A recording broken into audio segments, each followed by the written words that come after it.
22,700 के लिए आएगा और फिर उसके बाद 21,700 पे ये तेजी से आएगा इतना दूर, क्योंकि इसके बाद फिर देखो अभी कहीं सपोर्ट उतना दिख नहीं रहा है, फिर शॉर्ट फॉल अभी तक।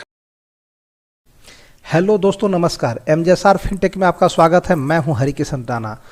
हम लोग अब निफ्टी पे एक बार फिर से एनालिसिस करते हैं और इस हफ्ते हमारी निफ्टी की क्लोजिंग फिर से माइनस में हुई है। इससे पहले हमारे इस सेशन में इस हफ्ते की बात करें तो इस हफ्ते में हमारा सेशन जो 2 दिन बहुत अच्छा रहा है। अमेरिका चुनाव में होप, ट्रंप के जीतने की उम्मीद और ट्रंप के जीतने के रिजल्ट के बाद से निफ्टी में काफ़ी अच्छा मूवमेंट देखने को मिला। लेकिन उसके बाद क्या हुआ, उसके बाद फिर से सेलिंग आ गई। एक्चुअल में सच बोले तो सेलिंग निफ्टी में कंटिन्यू हुई। ये सिर्फ जो खरीदारी आई थी ये रिटेलर इन्वेस्टर की तरफ से कुछ खरीदारी आ गई थी और जो डीआई हैं उनकी वजह से। लेकिन अगर हम मार्केट डेटा चेक करें तो आप पाएंगे कि निफ्टी में तो एफआई ने कंटिन्यू सेलिंग की ही है, उन्होंने भी बाइंग की ही नहीं। आइए एक बार डेटा चेक कर लेते हैं एफआई का। अब कंटिन्यू बिकवाली चल रही है, उन्होंने बाई किया ही नहीं है कभी, क्योंकि अभी भी एफआई को लगता है कि मार्केट हमारा डाउन साइड जाएगा। और ये जो डेटा है हमारा अब तक का सबसे बड़ा सेलिंग का डेटा रहा है। आप चेक कर सकते, अगर मंथली बेस पे बात करें तो जो पिछले महीने हमारी क्लोजिंग हुई है, एफआई ने अक्टूबर महीने में 1,14,445 करोड़ की सेलिंग की है, नेट सेलिंग किया हुआ है। और इस महीने नवंबर में अभी हमारा एक हफ्ता बीता हुआ है, 19,849, लगभग 20,000 करोड़ के आसपास उन्होंने फिर से सेलिंग कर दी। तो आप ये देख सकते हैं कि एफआई जो है कंटिन्यू सेलिंग करेगा। डेली बेसिस की बात करें, आप डेली बेसिस पे चेक करेंगे तो जब ट्रंप जीते हैं चुनाव और ट्रंप के रिजल्ट का रुझान आया था उस दिन भी एफआई ने सिर्फ सेलिंग की है, वो खरीदारी कर नहीं रहे हैं भारत में अभी तक। तो एक बड़ा रीजन है एफआई की सेलिंग का, हमारे मार्केट गिरने का।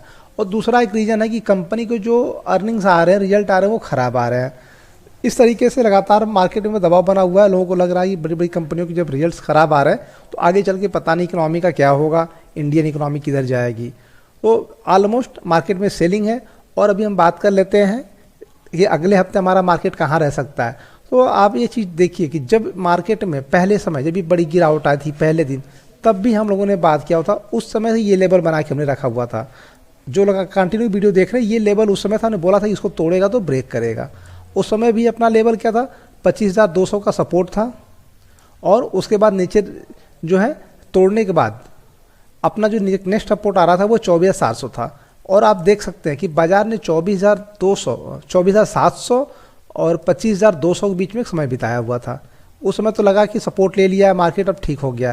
लेकिन बट अगले ही हफ्ते मार्केट ने अपना लेवल तोड़ दिया, 24,700 को तोड़ दिया, नीचे आ गया।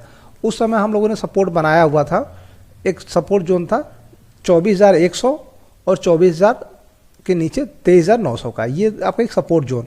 पिछले 2-3 वीडियो में आप देखेंगे तो पिछली बार हम बात कर रहे हैं कि निफ्टी में 23,900 का एक और 24,100 जो है 23,900 24,100 का एक जोन है, सपोर्ट जोन है, जिसमें निफ्टी टाइम बिताएगा और बार बार सपोर्ट लेगा। अगर ये सपोर्ट लेके निफ्टी वापस जाता था तो अच्छी बात है। अभी इस हफ्ते में आप देखेंगे जब ट्रंप ने चुनाव जीता था तो 22,500 के ऊपर का एक हाई लगाया हुआ था, जो दूसरे दिन फिर धड़ाम हो गया, गिर गया। तो एक अब निफ्टी के लिए जो अगला रेजिस्टेंस होगा वह है 24,500 का। 24,500 से 24,700 एक जोन बन गया। ये एक जोन है 24,500 24,700, ये एक जोन में निफ्टी है। जब तक इस जोन को ब्रेक नहीं करेगा निफ्टी ऊपर नहीं जाएगा हुआ है। ये जोन जब तक टूटेगा नहीं, निफ्टी को भी नीचे जाने के चांसेस नहीं है। तो यह क्या हो सकता है अगले हफ्ते, ये हो सकता है कि या तो निचले जोन से बार बार निफ्टी सपोर्ट लेके ऊपरी जोन पे जाए फिर गिर जाएगा। यानी ये कुछ समय तक निफ्टी हमारा एक रेंज बाउंड हो सकता है। एक कंडीशन ये है। और दूसरी कंडीशन क्या बनती है, अगर निफ्टी निचले लेवल को तोड़ देता है, 23,900 के लेवल को तोड़ देता है, तो फिर सीधे आप तैयार हो जाइए 22,700 आने के लिए। आपको हमने पहले ही बताया हुआ था कि अगर निफ्टी 24,700 को तोड़ देता है, ये जोन था, तो 24,700 तोड़ेगा तो सीधे फिर 24,000 से 23,900 के बीच में आएगा। और देखिए यहाँ 23 से फिर वापस भी आया था। तो ये सपोर्ट रेजिस्टेंस आपको चार्ट में ऑलरेडी दिखते हैं, बस आप वॉच नहीं करते, देखते नहीं, इसलिए आपको पता नहीं चल पाता। तो आप ट्रैप होते हैं, आपको लगता है बस मार्केट अब उठेगा। हम लोग आशावादी हैं, सारे लोग आशावादी हैं, तो हम लोग सोचते हैं कि मार्केट उठेगा।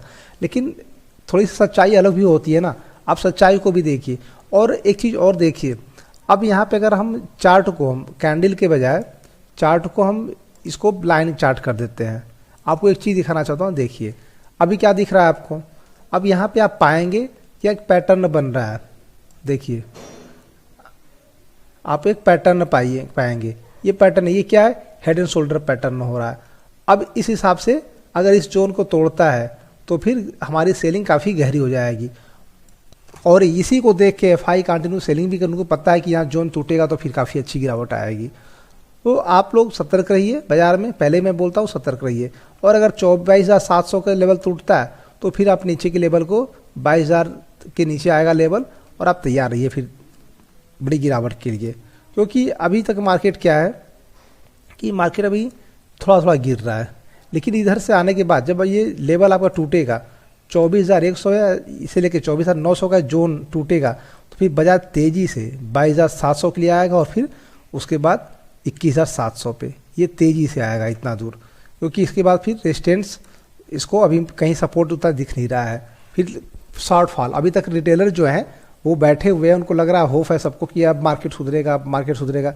लेकिन रिटेलरों का तो पेशेंस है ना, एक लेवल के बाद टूटेगा ना, जब वो टूटेगा तो माल बेचेंगे। एफआई ऑलरेडी बेच रहा है, फिर रिटेलर्स बेचना शुरू कर देंगे।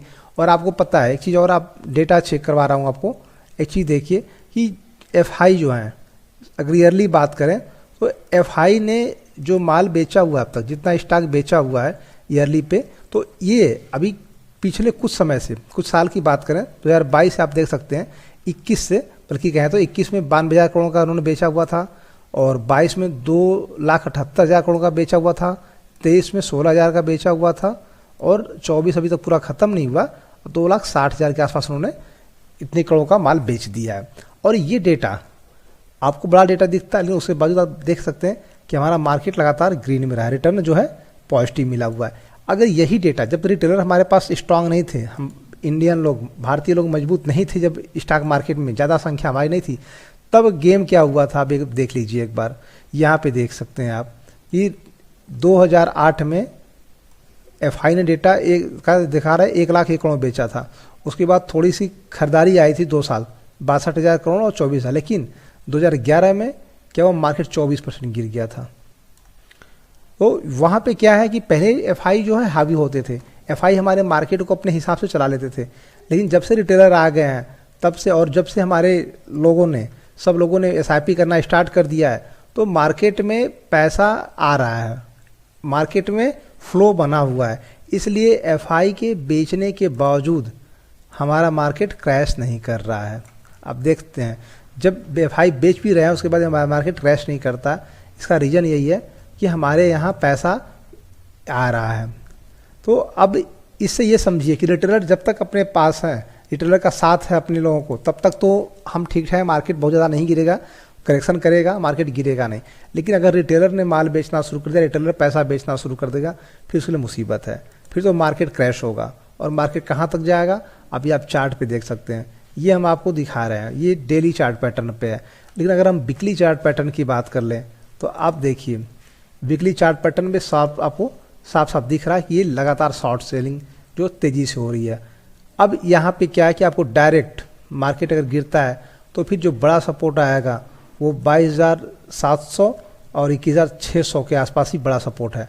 इसके बाद अगर मार्केट इससे ज़्यादा डाउन जाता है तो फिर मार्केट 18,000 की तरफ जा सकता है।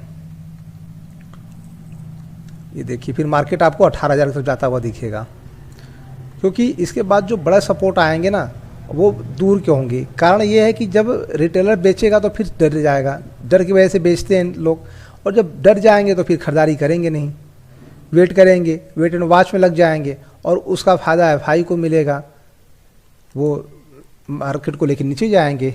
तो इसके हिसाब से आप समझिए कि मार्केट में क्या हो सकता है। अभी अगर हमारी मार्केट में सेलिंग रुक जाती है तब तो ठीक है, नहीं तो फिर मार्केट में बड़ी गिरावट की संभावनाएं हमेशा बनी रहेंगी। और ऑलरेडी लोगों का कहना है, एक्सपर्ट लोगों का कहना है कि हमारा मार्केट ओवर वैल्यूड हो चुका है। चाइना अपने आप पैकेज दे रहा है नए नए अपनी इकोनॉमी को बूस्ट करने के लिए, तो यहाँ का पैसा जो है अपने इंडियन पैसा स्टॉक को बेच के एफआई हैं वो चाइना और ताइवान जैसे अन्य देशों में पैसा लगा रहे हैं। तो उनको लग रहा है महंगा है, और महंगा इसलिए भी उनको लग रहा है क्योंकि इस लेवल पे जो 18,000 के लेवल पर उन्होंने स्टॉक को भी बाई किया होगा, अभी यहाँ आते आते आज के लेवल में वो 4 से 5 गुना है। बड़े बड़े स्टॉक की मैं बात कर रहा हूँ, लार्ज कैप स्टॉक भी ऐसे हैं जो 4 से 5 गुना हो चुके हैं। मिड और स्मॉल कैप तो 10 से 20 गुना हो गए, उनके पैसे तो 10 से 20 गुना हो गए ना यहाँ पे। अभी भी वो प्रॉफिट में चल रहे हैं उनके पास। तो ये जो आपको आंकड़ा दिखता है ना 1 लाख करोड़ 2 लाख करोड़ का, अब आप समझिए कि 1 लाख 2 करोड़ का जो आंकड़ा दिख रहा है क्या है उनके लिए। मार्केट पिछले 2020 से काफ़ी चला हुआ है, आप सबको पता है 2020 में उन्होंने 64,000 जो है करोड़ का निवेश किया था। अब आज ये 10 गुना हो चुका है, तो ये सोचिए 64,000 का आपका 6 लाख करोड़ हो गया। अभी यहाँ बेच कितना रहे हैं वो 2 लाख 2.5 लाख बेच रहे हैं, तो अभी भी उनके पास पैसा है, माल बचा हुआ बेचने के लिए, क्योंकि उनकी वैल्यूएशन दिखाता है न कि शेयर की संख्या दिखा रहा है। तो वैल्यूएशन के हिसाब से अभी भी उनके पास बहुत सारा शेयर पड़ा हुआ है, उन्होंने भाई कुछ समय में अपनी होल्डिंग्स बढ़ाई भी हैं, तो उनके पास अभी पैसा पड़ा हुआ है सेल आउट करने के लिए। और सेल करने में ज़्यादा कुछ नहीं है, आपके पास ऑलरेडी स्टॉक आप बेच देंगे। तो आप लोग सतर्क रहिए, मार्केट को लेके पैसा इन्वेस्ट करिए, थोड़ा थोड़ा लगाइए, क्योंकि अगर थोड़ा थोड़ा लगाते रहेंगे तो हर गिरावट पे आपको बाई करने का मौका मिलेगा, और नहीं तो फिर एक बार आप पैसा लगा देंगे फिर फंस जाएंगे। अगर स्टॉक डाउन हो गया तो फिर आपका पैसा तो ब्लॉक हो जाएगा ना 6 महीना साल भर के लिए, क्योंकि जब तक मार्केट उठेगा नहीं तब तक कुछ नहीं कर सकते। ऐसा नहीं कि मार्केट में मैं ये बोल रहा हूँ कि मार्केट में गिरावट आ गई मार्केट सॉल्व फॉल होगा, नहीं ऐसा नहीं है। हो सकता है कि यहाँ इस लेवल पे हमारा जो है 23,900 के लेवल पे और 24,100 के बीच में हमारा मार्केट एक सपोर्ट ले ले और फिर यहाँ सपोर्ट लेके फिर से हम वापस हो जाए, ऐसा भी हो सकता है। संभव है 2025 जनवरी में हम लोग का जो निफ्टी है वो 28,000 के लेवल को टच कर जाए, ये भी पॉसिबल है, ये पॉसिबल है आपके लिए। तो मार्केट एक नया हाई लगा सकता है, लेकिन उसके लिए ज़रूरी है कि अभी निफ्टी को 24,500 के ऊपर आने के लिए इसको फोर्स करना पड़ेगा। एफआई की सेलिंग को रोकनी होगी या फिर अपनी खरीदारी बढ़ानी होगी। थैंक यू, धन्यवाद।